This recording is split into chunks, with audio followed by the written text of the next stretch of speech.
This story is titled, Husband's Coworker Got Drunk and Confessed That My Husband Secretly Bought a House with His Work Wife instead of contributing to our home. I made sure she'd be the one paying for it. I used to think I had it all figured out.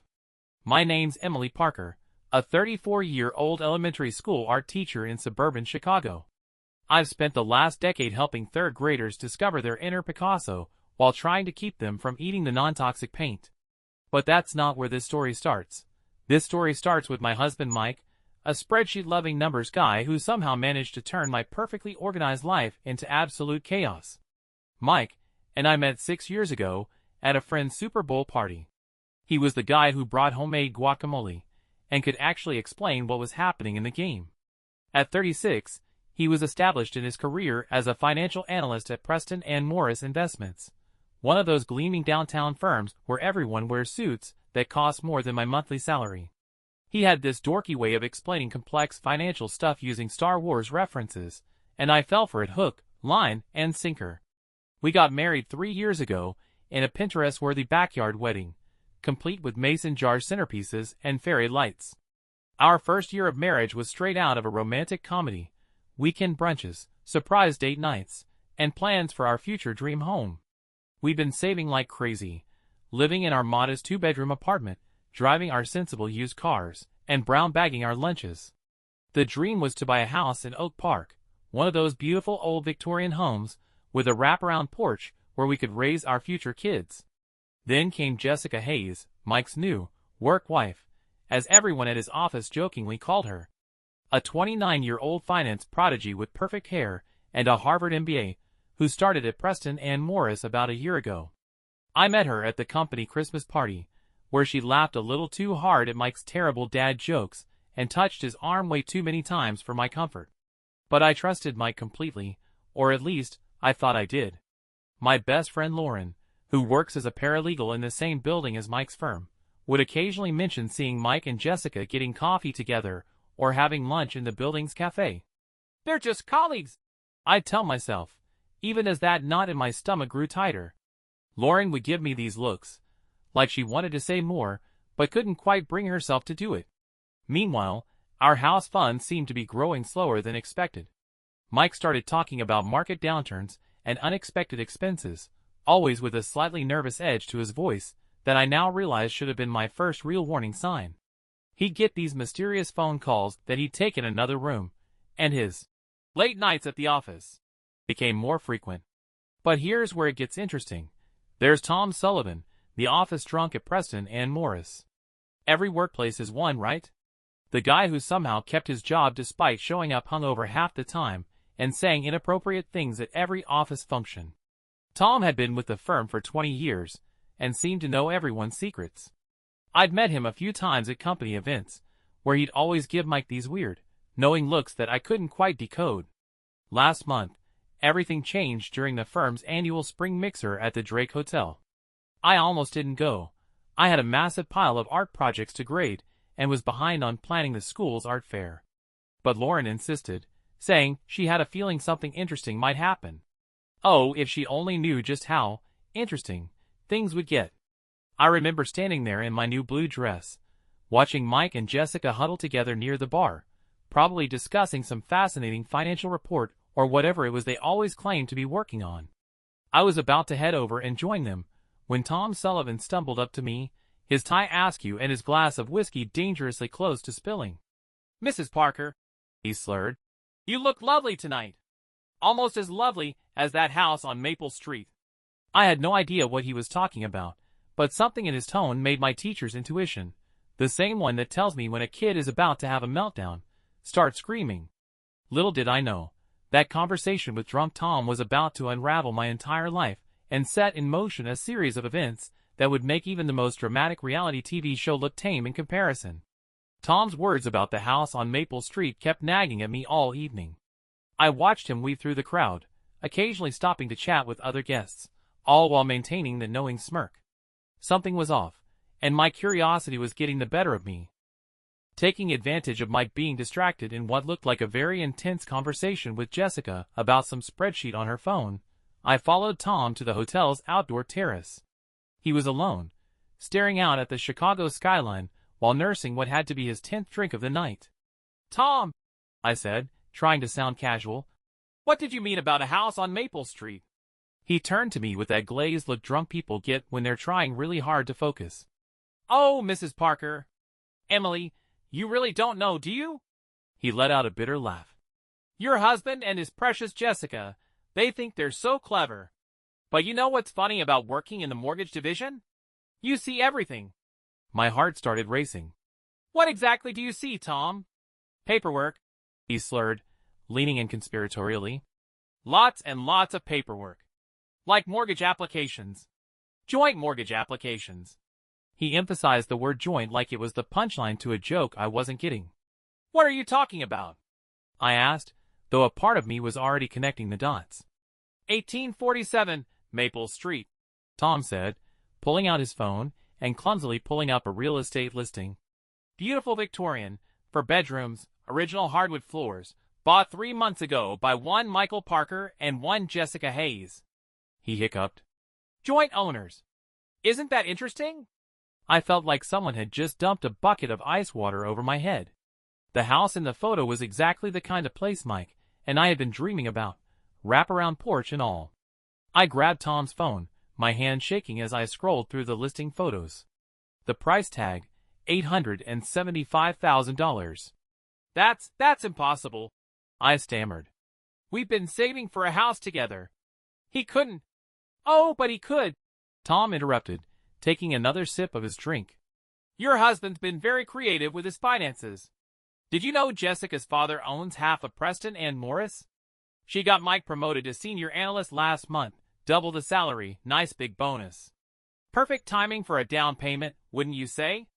I must have swayed a bit, because Tom actually reached out to steady me. "Why are you telling me this?" I managed to ask. He shrugged, suddenly looking more sober. "Because 20 years ago, my wife found out about my girlfriend the hard way. Lost everything in the divorce. Maybe I'm trying to balance my karma." He paused, then added, "Also, Jessica's been making my life hell since she started. She's tried to force me into early retirement. Thinks I'm a liability." He laughed darkly. "Well, look who's the liability now." Just then my phone buzzed. It was a text from Lauren. "Where are you? Mike's looking for you. Says you're not answering his texts." I looked at my phone. 5 missed texts from Mike. I'd been so focused on my conversation with Tom that I hadn't noticed them. But what really caught my eye was an email notification that had just popped up. "Thank you for your interest in 1847 Maple Street. Your showing is confirmed for tomorrow at 2 p.m. I looked at Tom in confusion. He grinned and held up his phone. "Did I mention I just used your email to schedule a viewing? The realtor showing the guest house, apartment, might be very interested to meet the wife of one of the owners." He winked. "Oops." At that moment, I heard Mike's voice calling my name from inside. Tom quickly slipped something into my hand, a USB drive. "Property records, bank statements, emails. Jessica really should change her laptop password. And she definitely shouldn't leave it unattended during lunch breaks." As Mike's voice got closer, Tom straightened his tie and headed for the door, but not before turning back to add one final bombshell. "Oh, and you might want to check the home insurance policy. They listed themselves as married. That's fraud, by the way. A felony in Illinois." He gave me a mock salute and disappeared inside, leaving me standing there with a USB drive in my hand and my entire world crumbling around me. But what happened next would make this revelation look like a minor plot twist in comparison. Because what Tom didn't know, what nobody knew, was that I had an ace up my sleeve. And I was about to play it in a way that would make Jessica wish she'd never heard the name Parker. What most people don't know about elementary school art teachers is that we're masters of strategy. Try managing 25 sugar-hyped third graders with scissors and glue while maintaining order and preventing total chaos. You'll learn a thing or two about tactical thinking. I didn't confront Mike that night at the mixer. Instead, I pulled myself together, went back inside, and played the perfect wife role. I laughed at his jokes, stood by his side, and even managed to give Jessica a convincing smile when she, accidentally, spilled her red wine on my new dress. "Oh, I'm so sorry," she'd exclaimed, not looking sorry at all. "Let me help you clean that up." Little did she know, that wine stain was the least of her problems. The next morning, I called in sick to school, the first time I'd done so in 3 years. As soon as Mike left for work, with a packed lunch I'd lovingly prepared, I plugged in Tom's USB drive. What I found made me glad I was sitting down. There weren't just property records and bank statements. There were emails. Hundreds of them. The earliest ones were innocent enough, work projects, lunch plans, inside jokes about their colleagues. But they quickly evolved into something else. They'd been planning this for months. The house on Maple Street wasn't just a real estate investment, it was their dream home. Their future together. But here's where it gets interesting. Remember how I mentioned Jessica's father owned half of Preston and Morris? Well, buried in those emails was evidence of something much bigger. Jessica and Mike hadn't just committed insurance fraud, they'd been cooking the books at work. They created a clever little scheme to siphon money from client accounts into their own private investments. Small amounts, spread across hundreds of accounts, adding up to a tidy sum that had helped fund their house purchase. At 1:55 p.m., I pulled up to 1847 Maple Street in my sensible Honda Civic. The realtor, Linda Matthews, was already waiting to show me the guest house apartment above the detached garage. She was a chatty woman in her 50s, who lit up when I introduced myself. "Oh, you must be interested in renting. The owners are looking for a tenant. Such a lovely young couple. They just bought the place 3 months ago. Have you met them?" "Actually," I said, smiling sweetly, "I'm Emily Parker. Michael Parker's wife." The color drained from Linda's face. "Wife? But, Mrs. Hayes, they said they were married." "Mrs. Hayes?" I echoed, pulling out my phone and showing her my marriage certificate, which I'd thoughtfully photographed that morning. "That's interesting. Would you mind telling me more about that?" Over the next hour, Linda spilled everything. Apparently Mike and Jessica had presented themselves as newlyweds when buying the house. They'd even hosted a small dinner party for the neighbors last month. The previous owners had given them a break on the price because they were such a sweet young couple just starting their life together. But here's where my art teacher skills really came in handy. You see, every year I organize our school's biggest fundraiser, the annual art fair. It's taught me everything about documentation, paper trails, and most importantly, who to call when you need things done officially. By 5 p.m. I had 1. A signed affidavit from Linda about the fraudulent marriage claim. 2. Copies of all the property documents. 3. A meeting scheduled with my lawyer for the next morning. 4. And most importantly, a plan. What I didn't know was that Jessica had her own surprise in store. That evening, as I sat in our apartment reviewing the evidence, my phone buzzed with a text from an unknown number. "Back off, Emily. You have no idea what you're dealing with. Some art teachers should stick to finger painting." "Oh, Jessica. If only you knew who you were really dealing with." Because what was about to happen next would make her realize that she just made the biggest mistake of her life, and it would cost her everything. Remember how I mentioned I organized the school's art fair? Well, what I didn't mention was that one of my most dedicated parent volunteers was Sarah Whitman, a senior investigator with the SEC. Her twins were in my art class, and we become friendly over the years of her helping me mount third-grade masterpieces on display boards. The morning after receiving Jessica's threat, I met Sarah for coffee before school. I hadn't slept much, spending most of the night organizing the contents of Tom's USB drive. When I showed Sarah the evidence of the financial fraud, her professional demeanor slipped for just a moment. "Emily," she said slowly, "this isn't just corporate theft. This is a major securities fraud case. They've been manipulating client accounts across state lines. That makes it federal." But what happened next was something even I hadn't anticipated. Sarah pulled out her own laptop and logged into a secure database. "We've been investigating Preston and Morris for months," she revealed. "There's been a pattern of irregularities, but we haven't been able to pinpoint the source. Your husband and Jessica Hayes just became our missing link." Meanwhile, Mike was acting increasingly strange at home. He'd started taking calls in his car, and I caught him frantically shredding documents in his home office late at night. When I asked him about house hunting, just casually over dinner, he launched into a lengthy explanation about market conditions and how we needed to wait another year. "That's funny," I said, keeping my voice light.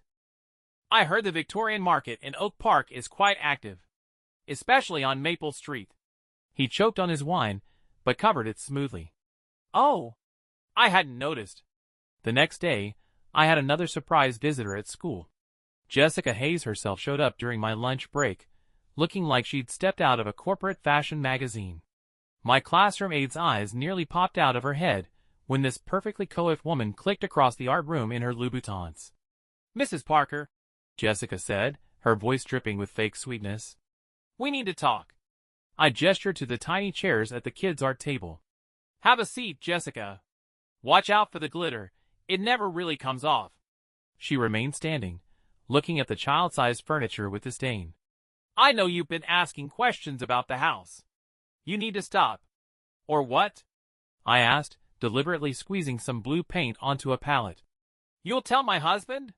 Or should I say your husband?" I looked up at her innocently.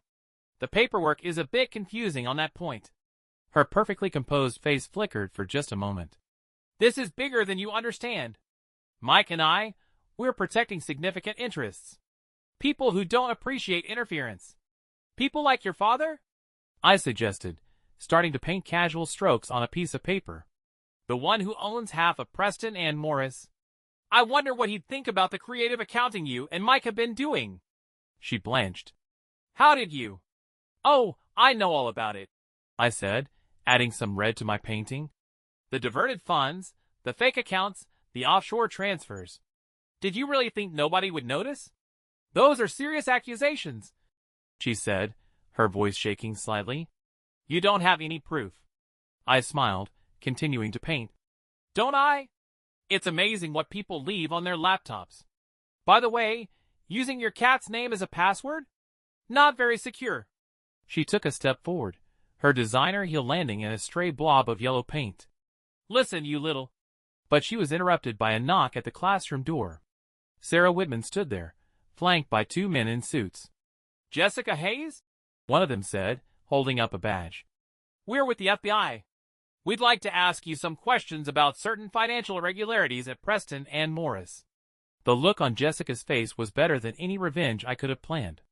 But what happened next would make this moment look like a minor victory. Because while Jessica was being escorted out of my classroom, Mike was making a desperate move that would change everything, and not in the way anyone expected. While Jessica was having her uncomfortable chat with the FBI, Mike was making a panic-induced decision that would spectacularly backfire. I didn't know it at the time, but he had received a text from Jessica's assistant warning him about the FBI's arrival at my school. His response? Pure chaos. Instead of coming clean or turning himself in, Mike decided to go full movie villain. He rushed to the bank, withdrew every penny from our joint accounts, including my teacher's pension fund that I trustingly added him to, and headed straight to 1847 Maple Street. His plan, as I later learned from security camera footage, was to grab important documents from the house and make a run for it. What he didn't expect was to find Tom Sullivan waiting in the driveway. Remember Tom, our friendly neighborhood drunk? Turns out he wasn't as drunk as everyone thought. For the past year, he'd been building his own case against Jessica and her father, methodically documenting every suspicious transaction. The whole drunken confessor act? Pure performance art. "Going somewhere, Mike?" Tom had asked, blocking the garage entrance. "Because I just got off the phone with the FBI, and they're very interested in those documents you're about to grab." According to the neighbors, who later gave statements, what happened next was like something out of a bad action movie. Mike tried to shove past Tom, but our supposedly uncoordinated office drunk turned out to have a black belt in jiu-jitsu. Who knew? While they were scuffling on the perfectly manicured lawn, another player entered the scene, Jessica's father, Robert Hayes himself. He'd arrived at his Mercedes, presumably to handle damage control, only to find his star employee rolling around in the grass with the office drunk. But here's where it gets really interesting. Remember those emails on Tom's USB drive? Turns out they weren't just about Mike and Jessica's affair or their financial fraud. Hidden in their correspondence was evidence that Robert Hayes had been running a massive Ponzi scheme for years. Mike and Jessica's little embezzlement scheme was just the tip of the iceberg. I learned all this later from Lauren, who had front row seats to the chaos from her office window across the street. She'd been recording everything on her phone, a video that would later become key evidence in the federal investigation. Meanwhile, I was still in my classroom, cleaning up from the FBI's interruption of Jessica's threatening visit, when I received a series of increasingly frantic texts from Mike. "Emily, I can explain everything. Please don't look at the bank accounts. This isn't what it looks like. Jessica means nothing to me. I did it for us." And my personal favorite, "Can you bail me out?"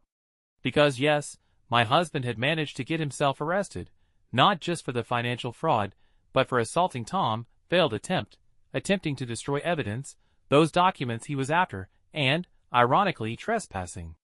Apparently, in his rush to buy the house with Jessica, he'd failed to notice that her name was listed first on the deed. Legally, he needed her permission to enter the property. But the real bombshell was still to come. While Mike was sitting in a holding cell and Jessica was being interrogated by the FBI, I received an unexpected call from Robert Hayes' wife, Margaret. And what she had to tell me would turn this whole situation on its head. Because the money Mike and Jessica had stolen? It wasn't just sitting in that house on Maple Street. They'd been planning something much bigger, something that would make their current legal troubles look like a parking ticket. And somehow, I had just become the key to unraveling it all. Margaret Hayes wasn't at all what I expected. When we met at a discreet coffee shop in Evanston, I found myself facing not the polished socialite I'd imagined, but a sharp-eyed woman in her 60s, with a stack of folders and a laptop. "You're probably wondering why I reached out," she said, stirring her untouched coffee. "The truth is, I've been waiting for this house of cards to collapse for years. Your husband and my stepdaughter just happened to be the loose threads that finally unraveled it." Turns out Margaret wasn't just Robert Hayes' trophy wife. She was a former forensic accountant who'd spent the last 5 years secretly documenting her husband's criminal enterprise. The Maple Street house wasn't just a love nest for Mike and Jessica. It was meant to be a staging ground for something much bigger. They were planning to use it as collateral for a series of loans, Margaret explained, sliding documents across the table. The house, the fraudulent marriage, the stolen client funds, it was all meant to establish a legitimate-looking financial history. They needed it for the next phase. The next phase, as she explained, was a massive real estate scheme involving properties across 3 states. Robert Hayes had been working with corrupt city officials to get insider information about upcoming development projects. The plan was to buy up land cheap, manipulate zoning laws, and sell it for massive profits to developers. Mike and Jessica's dream home was supposed to be their ticket into this bigger operation. "But here's what Jessica doesn't know," Margaret continued, lowering her voice. "Robert's been setting her up to take the fall. He's got offshore accounts in her name that she doesn't even know about. When the FBI starts digging deeper, all roads will lead to her." "Why are you telling me this?" I asked. Margaret smiled grimly. "Because I've spent 15 years watching Robert destroy people's lives. Jessica may be complicit, but she's still my stepdaughter. And your husband, he's just another pawn in Robert's game. I want to take Robert down, but not at the cost of letting him sacrifice everyone else to save himself." As if on cue, my phone buzzed with a news alert. "Breaking. Preston and Morris under federal investigation. CO Robert Hayes unavailable for comment." But what really caught my attention was the next message, an email from Jessica herself. "We need to talk. Not about Mike, not about the house. About my father. I know what he's done, and I have proof. But I need your help." I looked up at Margaret, who was watching me carefully. "She's reached out, hasn't she?" she asked. "Good. That means she's found the documents I planted in her office." "You planted. Let's just say I've been playing a very long game," Margaret replied, closing her laptop. "The question is, are you willing to play the final round? Because what happens next could either bring down Robert's entire operation or make you and Jessica his next victims." I thought about my cleaned-out bank accounts, my shattered marriage, my reputation at school. I thought about Mike, sitting in a jail cell, and Jessica, probably sitting in an FBI interrogation room. And then I thought about all the people Robert Hayes had hurt over the years. "What do you need me to do?" I asked. Margaret's smile was downright predatory. "First, we need to talk about what's really hidden in that house on Maple Street. Because the FBI search team, they haven't found the safe room yet." And that's when I realized My revenge against Mike and Jessica was about to become part of something much, much bigger. Something that would make headlines across the country and bring down one of Chicago's most powerful financial empires. But first, I had a very interesting meeting to arrange with my husband's mistress. Meeting your husband's mistress in the house she bought with him is weird enough. Meeting her there to take down her corrupt father, while FBI agents secretly listen in, that's a whole new level of surreal. Jessica arrived at 1847 Maple Street looking nothing like the polished executive I'd last seen in my classroom. Her designer outfit had been replaced by jeans and a sweater, her perfect hair was pulled back in a messy ponytail, and her eyes had the haunted look of someone who hadn't slept in days. The safe room's behind the wine cellar, she said without preamble. Dad installed it himself. That's where he keeps everything, documents, hard drives, account numbers. Enough evidence to put him away for decades. Why are you doing this? I asked. Why turn on him now? She laughed bitterly. Because I finally found out what happened to my mother. She didn't leave us when I was a kid like he always claimed. She found out about his schemes back then, threatened to expose him. She disappeared the next day. Margaret showed me the proof. The FBI team moved in silently, following Jessica's directions to the hidden room. What they found inside was beyond anyone's expectations. Detailed records of 20 years of financial crimes, including evidence of Robert's involvement in Jessica's mother's disappearance. But the real surprise came when they opened a second hidden compartment and found Mike's passport, $50,000 in cash, and plane tickets to the Cayman Islands, dated for the day after our honeymoon was supposed to end. He was never planning to come back from that trip with you, Jessica said quietly. The plan was to meet me there, access the accounts we'd set up, and disappear. I'm sorry, Emily. I really am. The aftermath was like watching dominoes fall. Robert Hayes was arrested trying to board his private jet. The FBI found Jessica's mother's remains exactly where Margaret's evidence suggested they'd be. Preston and Morris was placed under federal oversight, and dozens of corrupt officials were indicted. Mike, facing multiple federal charges, tried to cut a deal by revealing everything he knew. But thanks to Margaret's meticulous documentation and Jessica's cooperation, they didn't need him. He's now serving 15 years in federal prison. Jessica testified against her father and received a reduced sentence, 5 years plus restitution. The last time I saw her was at the sentencing hearing. She looked at me and mouthed, "Thank you," before they led her away. Tom Sullivan? He wasn't just reinstated at Preston and Morris. He's now heading their new compliance department. Turns out all those years of playing the office drunk while gathering evidence made him uniquely qualified to spot financial fraud. As for me, well, remember those art fair organizational skills I mentioned?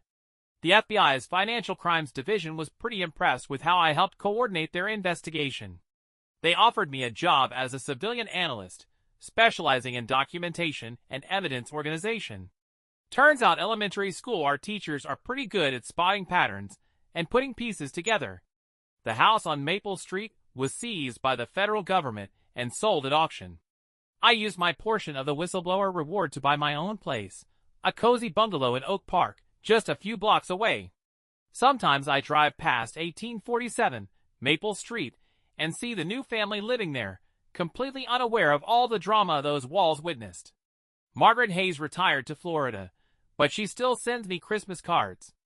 Her latest one included a photo of her on the beach and a note that said, "Sometimes the best revenge is letting people destroy themselves while you document everything." I've started dating again recently. He's a high school history teacher who thinks my FBI consultant job is fascinating. On our third date, I took him to see my new house. As we sat on my porch swing, yes, I got my wraparound porch after all, he asked me what made me switch careers from art teacher to financial crimes analyst.